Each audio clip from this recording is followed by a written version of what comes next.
தந்தையாகி கடவுளிடமிருந்தும் மைந்தரும் இரட்சகருமாகி கிறிஸ்து பெருமானிடமிருந்தும் சிந்தையாளும் தூய ஆவியாளரிடமிருந்தும் கிருபையும் சமாதானம் நல் பேராசீர்வாதம் இந்த அற்புதமான ஓய்வு நாளிலே ஆண்டவருடைய திருவீட்டிலே வீற்றிருக்கிற நம் ஒவ்வொருவருக்கும் மிகுதியாய் உண்டாவதாக. ஆமென். இந்த அற்புதமான வேளையிலே சிந்தனைக்காக கொடுக்கப்பட்டிருக்கிற திருமறை பகுதி மத்தேயு எழுதிய நற்செய்தி நூல் 14வது அதிகாரம் 22வது வசனத்திலிருந்து 33வது வசனம் முடிய. அனைவருக்கும் நன்றாக தெரிந்த ஒரு மிக முக்கியமான நிகழ்வு. அதிலே 33வது வசனத்தை நான் வாசிக்கிறேன். அப்பொழுது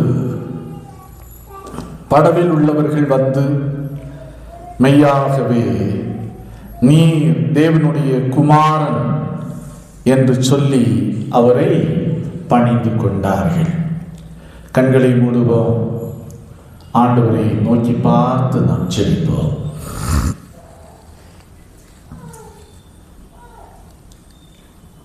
தம்முடைய வார்த்தைகளை கொண்டு எங்களை வாழ்வித்துக் கொண்டிருக்கின்ற எங்கள் வாழ்வின் நாயகராகிய அன்பின் கர்த்தாவே, ஆசீர்வதிக்கப்பட்ட அற்புதமான வேலைக்காக நன்றி நிறைந்த உள்ளத்தோடு ஸ்தோத்திரிக்கிறோம். இம்மட்டும் உம்மை தொழுது போற்றி மகிழ்ந்த நாங்கள் உம்முடைய ஜீவனுள்ள எங்களை வாழ வைக்க வலிமை மிக்க உள்ள வார்த்தைகளை சிந்திப்பதற்கு நாங்கள் ஆயத்தப்படுகிறோம். சஞ்சலத்தால் என் ஆத்துமா கரைந்து போகிறது. உமது வசனத்தின்படி என்னை எடுத்து நிறுத்தும் என்ற சங்கீதக்காரனுடைய கூற்றை நாங்கள் இந்த வேளையிலே நினைக்கிறோம். ஆமாண்டவரே, வாழ்க்கையின் வித்தியாசமான சூழ்நிலையினாலும் ஆண்டவருடைய வாழ்க்கையை சந்திக்கின்ற எதிர்பாராத பிரச்சனைகளினாலும் சஞ்சலங்களினாலும் எங்கள் ஆத்துமா தொய்ந்து போகிறது. சாமி, தொய்ந்து போன உள்ளத்தோடு இந்த நாளிலும் உடைய சமூகத்திலே கடந்து வந்த நம்முடைய பிள்ளைகளாயுள்ள இந்த வார்த்தைகளை கொண்டே எங்களை நீர் நிலைநிறுத்தும், எடுத்து நிறுத்தும், உயிர்ப்பியும். சாமி, உடைய வார்த்தைகளை கொண்டு எங்கள் வாழ்க்கையின் சவால்களை சந்திப்பதற்குரிய புதிய நம்பிக்கையை ஆண்டவர் எங்களுக்குள்ளே உருவாக்க வேண்டும் என்று மன்றாடி ஜெபிக்கிறோம். தாழ்த்தி அர்ப்பணிக்கிறோம். இயேசு இரட்சகர் இன்ப நாமத்தில் ஜெபிக்கிறோம். ஜெபங்கேலும் அன்பு நிறைந்த நல்ல கர்த்தாவே, ஆமென். கிறிஸ்து இயேசுவுக்குள் அன்பானவர்களே,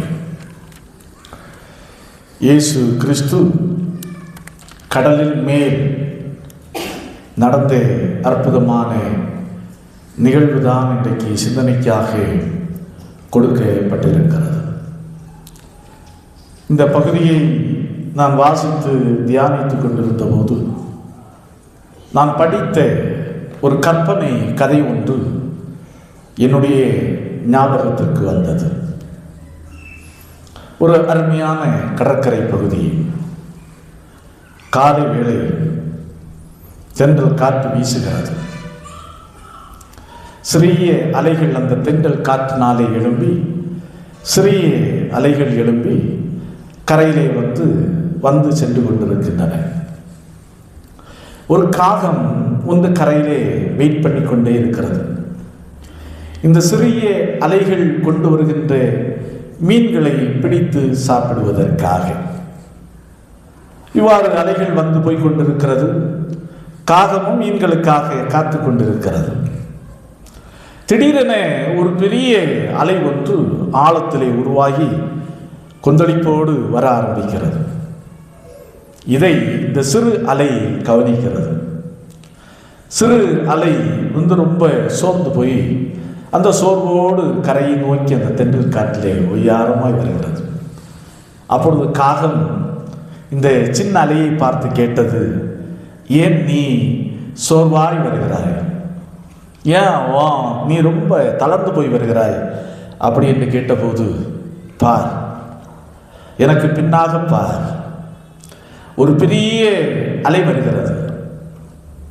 என்னை கலங்கடிப்பதற்கும் என்னை கரைத்து செல்வதற்கும் இதோ ஒரு பெரிய அலை வருகிறது அப்படின்னு சொன்னோம். உடனே காகம் அந்த சிறிய அலையை பார்த்து சொன்னது, சின்ன அலையே, நீ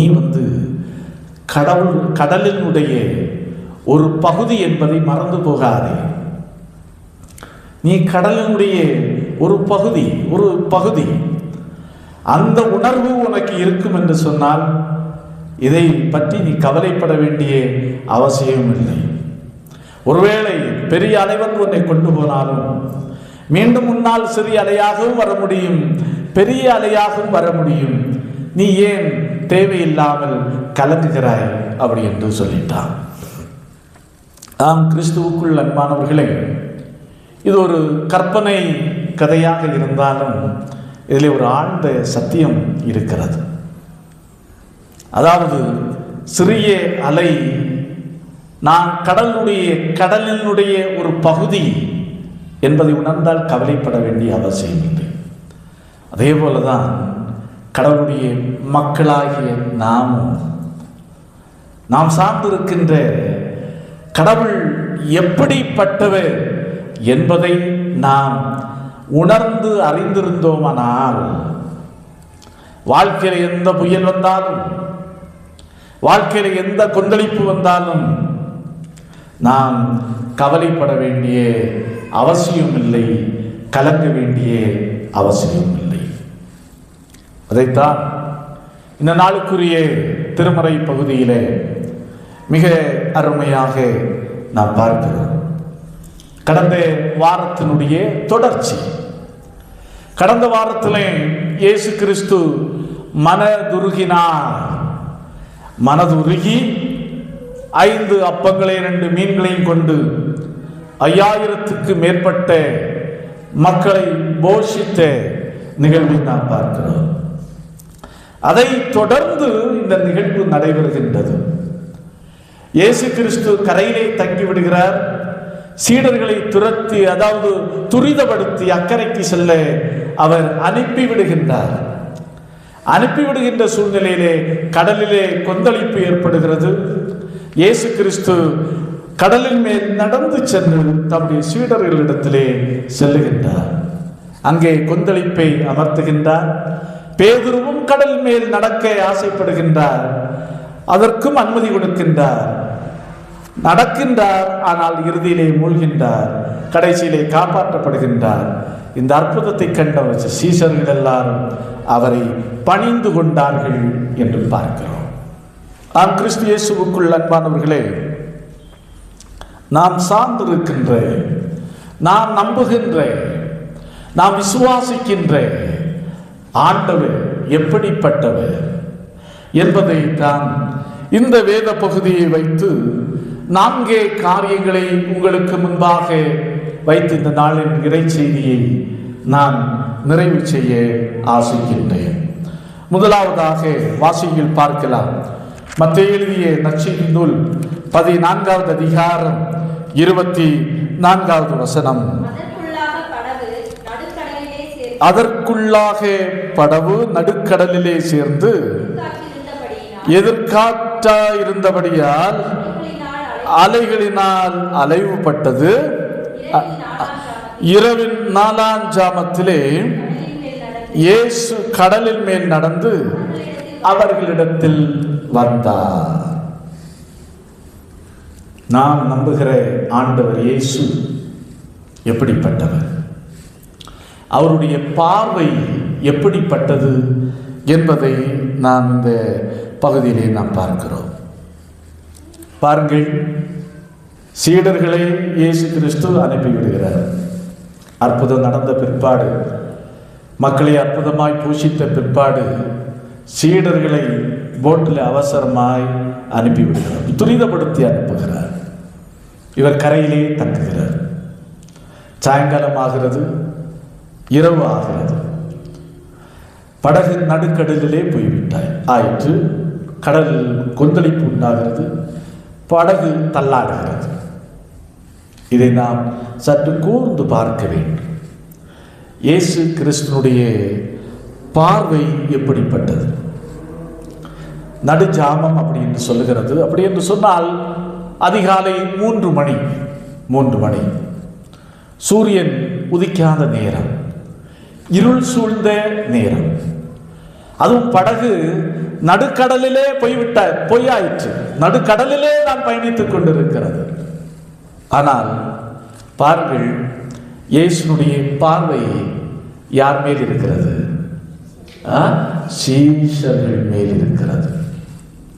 அவருடைய கண்கள் அந்த இருளையும் ஊடுருவி சென்று கரை ஓரத்திலே அல்ல, நடுக்கடலிலே தத்தளித்துக் கொண்டிருந்த சீடர்களை இயேசுடைய கண்கள் கண்டது. இதை நாம் புரிந்து கொள்ள வேண்டும். அன்பானவர்களே, சீடர்கள் முழுமையான கீழ்ப்படிதலோடு போகிறார்கள்.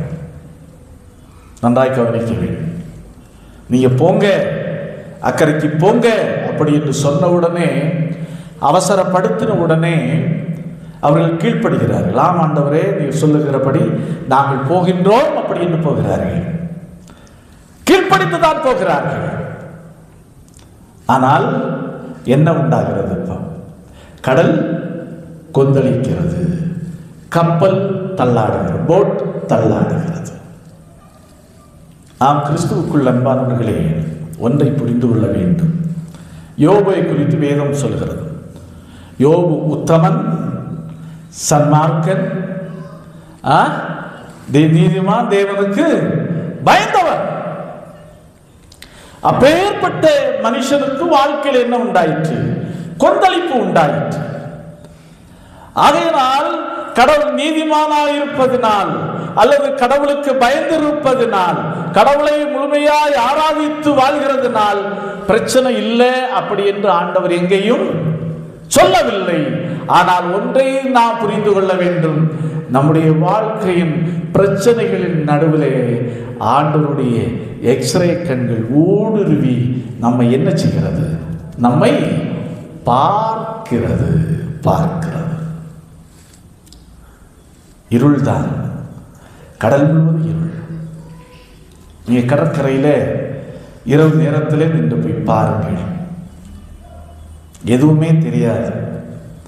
ஆனால் எங்கேயாவது போட்டில் லைட் இருந்தால் என்ன செய்யும்? தெரியும். போட்டில் லைட் இருந்தால், ஓ, இந்த இடத்துல ஒரு போட்டு நிற்கிறது.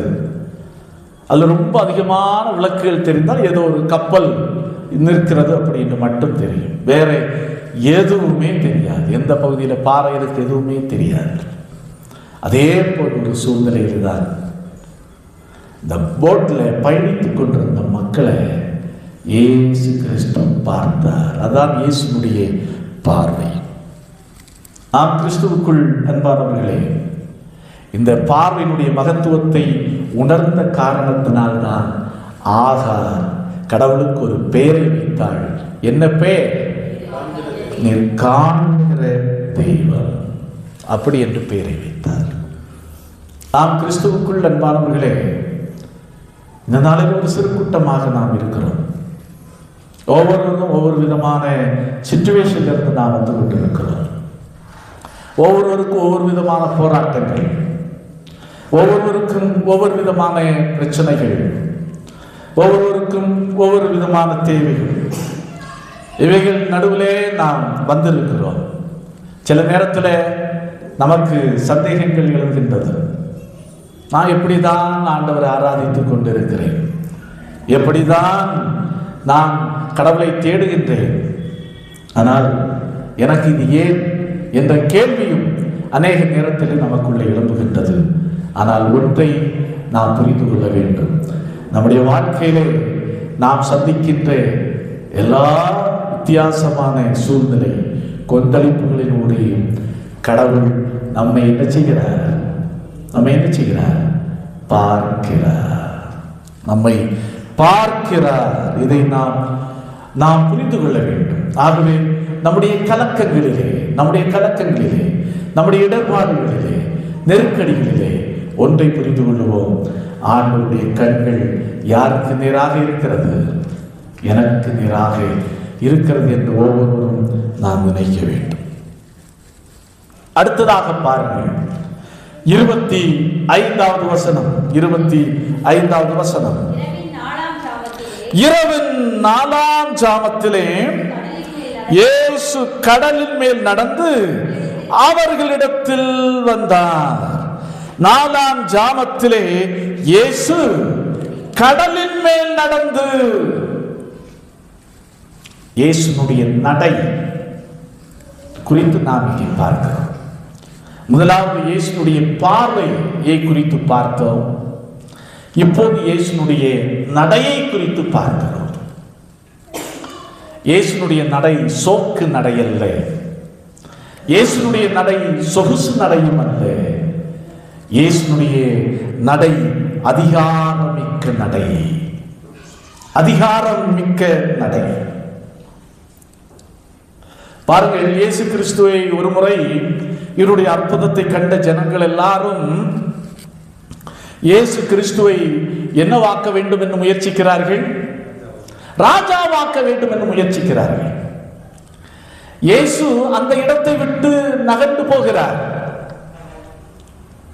நீ என்ன ராஜாவாக்கிறது? ஏன் என்று சொன்னால், இயேசு கிறிஸ்து இங்கே தம்முடைய சீடர்களுக்கு எடுத்து காண்பிக்கிறார். சீடர்களுக்கு கூட மனசுல இருந்திருக்கும், மக்கள் எல்லாரும் இவரை ராஜாவாக்கலாம் என்று முயற்சிக்கிறார்கள், ஏன் இவர் சம்மதிக்க மாட்டார்? அப்படி சம்மதிக்கவில்லை அப்படி என்ற கேள்விகளும் ஆதங்கங்களும் மனக்குமுறல்களும் ஒருவேளை சீடர்களுக்குள்ள இருந்திருக்க கூடும். இயேசு கிறிஸ்து ஒரு பெரிய பாடத்தை இங்கே கற்றுக் கொடுக்கிறார். உலகமே வலிமை மிக்க சமுத்திரமாக இருந்தாலும், பூமியாக இருந்தாலும், எதுவாக இருந்தாலும், இந்த உலகமே யாருக்கு பாதப்படியில் இருக்கு? என்னுடைய பாதப்படியில் இருக்கு பார். அப்படி என்பதை ஆண்டவர் வெளிப்படுத்தும் முகமாக, இது சாதாரணப்பட்ட நடை அல்ல, இது அதிகாரமிக்க ஒரு தோரண நடை. இது அதிகாரமிக்க நடை. நிலப்பரப்பா இருந்தாலும் சரி, கடற்பரப்பா இருந்தாலும் சரி, உலகத்தின் காடுகளா இருந்தாலும் சரி, எதுவா இருந்தாலும் என்னுடைய காலுக்கு கீழே தான். அவைகள் எல்லாம் என்னுடைய அதிகாரத்துக்கு உட்பட்டவைகள் தான், என்னுடைய வல்லமைகளுக்கு உட்பட்டவைகள் தான். என்னை மிஞ்சி எதுவுமே இல்லை என்பதை வெளிப்படுத்தும் முகமாக இயேசு கிறிஸ்து கடலின் மேல் நடக்கிறார். அதான் துன்பத்திலே துவண்டு போய் யோபு குமுறல்களை வெளிப்படுத்துகிறார். அவ்வாறு குமுறல்களை வெளிப்படுத்தின யோபுக்கு ஆண்டவர் சில கேள்விகளை முன்வைக்கிறார். அதைத்தான் இந்த நாளுக்குரிய பழைய ஏற்பாட்டு பகுதியிலே நாம் பார்த்தோம். யோபுவின் புஸ்தகம் 38வது அதிகாரம் 4 முதல் 18 முடிய உள்ள வசனங்களை வாசித்து பார்க்கும் போது அங்கேதான் கண்டுகொள்ள முடியும். அதுல 2 கேள்விகளை உங்களுக்கு முன்பாக நான் வைக்கிறேன். கடவுள் யோபுவை பார்த்து கேட்கிறார். 38வது அதிகாரம் 4வது வசனம், நான் பூமியை அஸ்திபாரப்படுத்துகிற போது நீ எங்கே இருந்தாய்? நான் பூமியை அஸ்திபாரப்படுத்தின போது நீ எங்கே இருந்தாய்? 8வது வசனத்திலே, சமுத்திரம் புரண்டு வந்த போது கதவுகளை அடைத்தவர் யார்? யோபுவே, நீ சொல்லு. நீ உன் துன்பத்திலே நீ உளறுகிறாய் என்று எனக்கு நன்றாக தெரியும். உன்னுடைய வேதனை எனக்கு நன்றாக தெரியும். உன்னுடைய கதறல்கள் எனக்கு நன்றாக தெரியும். இப்போது நீ சொல்லு, நான் பூமியை அஸ்திவாரப்படுத்தின போது எங்கே இருந்தாய்?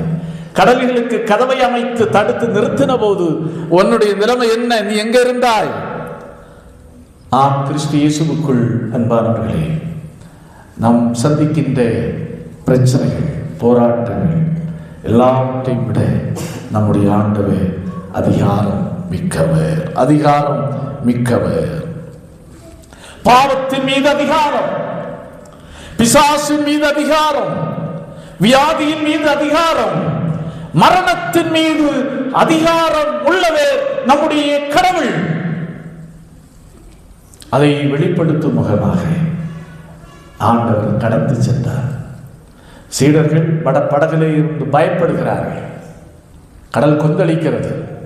நான் நடுக்கடல் வரை தான் வந்திருக்கிறோம், பாதி தொலைவு தான் கடந்து வந்திருக்கிறோம், இன்னும் பாதி தொலைவு பயணிக்க வேண்டும், எப்படி கரை சேர முடியுமா என்று திகைத்து போய் நிற்கின்ற நேரத்திலே முழு உலகத்திற்கும் அதிகாரமுடைய நான் இதோ உன்னிடத்திலே வந்து உன்னை காப்பாற்றுகிறேன் பார் என்ற முகமாய் இயேசு கிறிஸ்து கடலின் மேல் நடந்தார். பாருங்கள், நம்முடைய ஆண்டவர் பார்க்கிறவர் மட்டுமல்ல, பார்த்து கொண்டு அப்படியே வேடிக்கை பார்த்து கொண்டு இருப்பதில்லை. அவர் நம்மிடத்திலே வருகிறார், அவர் நம்மிடத்திலே வருகிறார், தம்முடைய அதிகாரத்தை வெளிப்படுத்திக் கொண்டே வருகிறார். மட்டுமல்ல, பாருங்கள் அவருடைய வார்த்தை எப்படிப்பட்ட வார்த்தை. 27வது வசனத்தை வாசி. உடனே இயேசு அவர்களோட பேசி, திடம் கொள்ளுங்கள், நான் தான், பயப்படாதிருங்கள். அதாவது மறந்தவன் கண்ணுக்கு இருந்ததெல்லாம் பேய் அப்படி என்று சொல்லுவார். வாழ்க்கையில பிரச்சனைகள் வருகின்ற போது, கலக்கங்கள் வருகின்ற போது அநேக நேரத்திலே நம்முடைய பார்வை, நம்முடைய விசுவாசமும் இப்படிதான் இருக்கிறது. பாருங்கள், அதுவரையிலும் இயேசுவோடு இருந்தவர்கள், இயேசு நடப்பித்த அற்புதத்தை கண்டவர்கள் தான் பயணிக்கிறார்கள். 5 அப்பங்களையும் கொண்டு, 5 அப்பங்களை 2 மீன்களையும் கொண்டு அற்புதமாய் திரளான ஜனங்களை போஷித்த ஆண்டவர் இந்த கொந்தளிப்பு நடுவிலேயும் நம்மோடு இருக்கிறார் என்ற ஒரு திடமான விசுவாசம் அவர்களுக்கு இல்லை. பாருங்கள், இயேசு கிறிஸ்து வந்து அவர்களை பார்த்து சொல்லுகிறார், திடன் கொள்ளுங்கள், என்ன செய்யாதீர்கள், பயப்படாதீர்கள். என்ன கண்டும் நீங்க பயப்படாதீங்க, கடலை கண்டும் நீங்க என்ன செய்யாதீங்க, பயப்படாதீங்க. நான் நீங்கள் நினைக்கிற மாதிரி இதில் நான் கடவுள், உங்கள் ஆண்டவர் வந்து நிற்கிறேன் என்பதை ஆண்டவர் வெளிப்படுத்துகிறார். ஆம், கிறிஸ்து இயேசுவுக்குள் அன்பானவர்களே, நம்முடைய ஆண்டவர் பார்க்கிறவர். நம்முடைய பிரச்சனையின் நேரத்திலே நம்மோடு நம்மிடத்திலே வருகின்ற ஆண்டவர். நம்பிக்கை இழந்து தவிக்கின்ற நேரத்திலே நம்மிடத்திலே அவர் வருகின்ற ஆண்டவர். அதோடு மட்டுமல்லாமல் நம்மை என்ன செய்கிறார்? தம்முடைய வார்த்தைகளினாலே திடப்படுத்துகிறார். என்ன சொல்கின்றார்? பயப்படாதே, பயப்படாதே. இன்றைக்கு அப்படிதான். என்னதான் பைபிள் வாசித்தாலும், என்னதான் ஜெபித்தாலும், என்னதான் தவறாமல் ஆலயத்திற்கு வந்தாலும் என்ன செய்யணும்? நமக்கு ஒரு சிக்கல், ஒரு பிரச்சனை வருகின்ற மாத்திரத்திலே தானாகவே நமக்கு ஒரு பயம், ஒரு அவநம்பிக்கையும் நம்மிடத்தில் வருகிறது.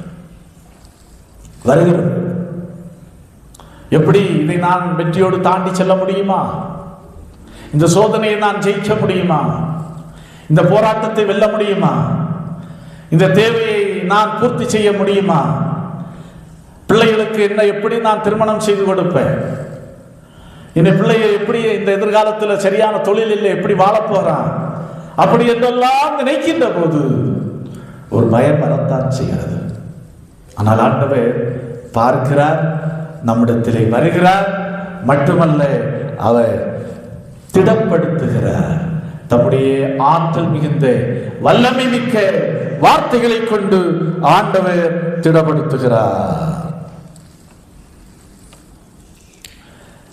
நாம் பலவீனப்படும் போதோ கஷ்டத்தை அனுபவிக்கும் போதோ நம்மிடத்தில் வருகிறவர்கள் நம்மை தைரியப்படுத்துவதற்கு பதிலாக நம்மை மனச்சோர்வடைய செய்கின்ற வார்த்தைகள் தான் அதிகமாக அவர்களிடத்தில் வரும்.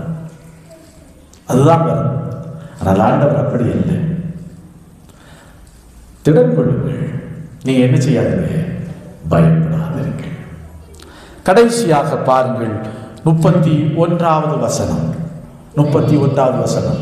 உடனே இயேசு கையை நீட்டி அவனை பிடித்து, அற்ப விசுவாசியே, ஏன் சந்தேகப்பட்டாய்? 30வது வசனம். 30வது வசனம். காற்று பலமாய் இருக்கிறதை கண்டு பயந்து அமிழ்ந்து போகையில், ஆண்டவரே என்னை இரட்சியும் என்று கூப்பிட்டான்.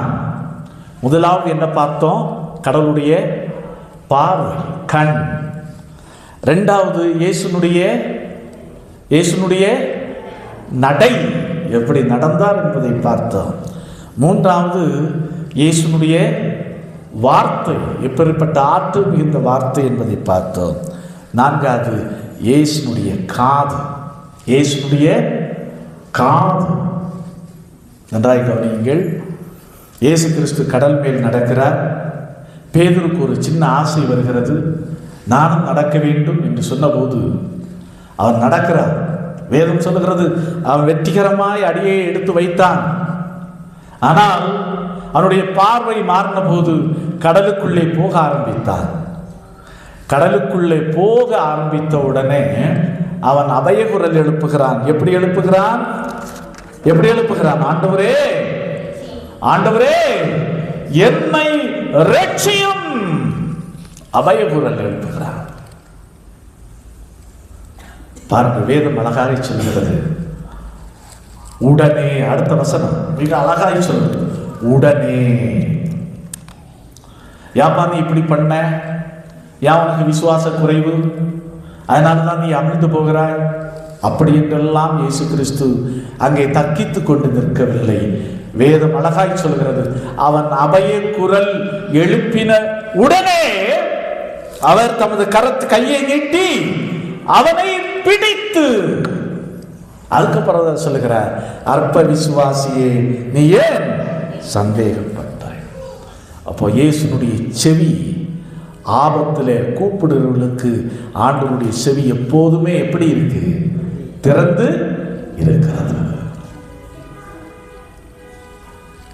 நம்முடைய ஆண்டவர் பேசுகிறவர், பார்க்கிறவர், பேசுகிறவர், என்ன செய்கிறது?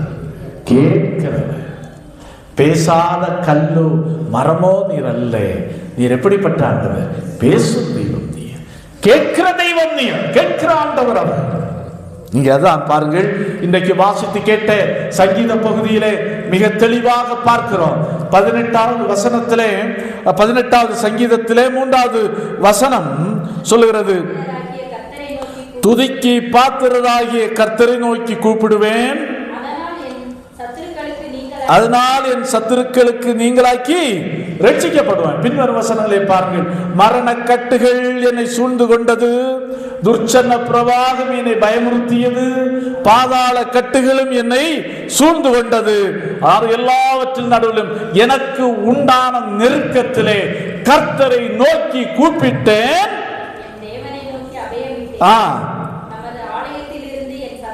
ஆலயத்திலிருந்து என் சத்தத்தை கேட்டார்.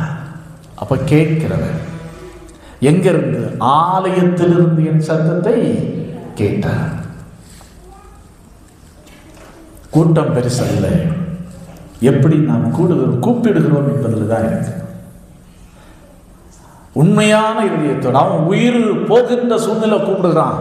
விட்டா நான் தண்ணிக்குள்ள போயிடுவேன். ஆனால் பேதுருவுக்கு ஒரு நீச்சல் தெரிஞ்சவர் தான், நன்றாய் புரிந்து கொள்ள வேண்டும். அப்ப அந்த இடத்துல அவன் அலறுகிறான் என்று சொன்னால் நிச்சயமாய் அது ஒரு ஆபத்தான பகுதியாகத்தான் இருக்கு. இருள், அடுத்து எந்த திசையில நீந்துவது, அதெல்லாம் பெரிய கேள்விக்குரிய காரியங்கள். ஆகையினால் நீச்சல் தெரிந்த ஒரு மீனவனாகிய பேதுருவே அலறுகிறான் என்று சொன்னால், கூப்பிடுகிறான் என்று சொன்னால், எப்பேற்பட்ட ஆபத்திலே இருந்தான் என்பதை நாம் உணர வேண்டும். எப்பேற்பட்ட ஆபத்திலே உணர்ந்தான் என்பதை நாம் உணர வேண்டும். அப்போ ஆண்டவர் கூப்பிடுதலுக்கு செவி கொடுக்கிறவர். எப்பேற்பட்ட நெருக்கத்தில் மரண கட்டுகள், பாதாள கட்டுகள், துர்ச்சன பிரவாகங்கள், மரண கண்ணிகள் நம்மை சூழ்ந்து கொண்டாலும் நெருக்கத்திலே நாம் கூப்பிடுகின்ற போது அவர் நமக்கு என்ன செய்கிறார்? செவி சாய்க்கிறார். பேதுருவை தூக்கிவிட்டு, எப்பா நீ சந்தேகப்பட்டாய், நீ சந்தேகப்படாதே அப்படி என்பதை இயேசு கிறிஸ்து அவர்களுக்கு கற்றுக் கொடுத்தார். ஆம், கிறிஸ்து இயேசுவுக்குள் அன்பானவர்களே, ஆகஸ்ட் மாதத்தின் 2ஆம் ஓய்வு நாளிலே ஆண்டவருடைய சமூகத்திலே நாம் கடந்து வந்திருக்கிறோம்.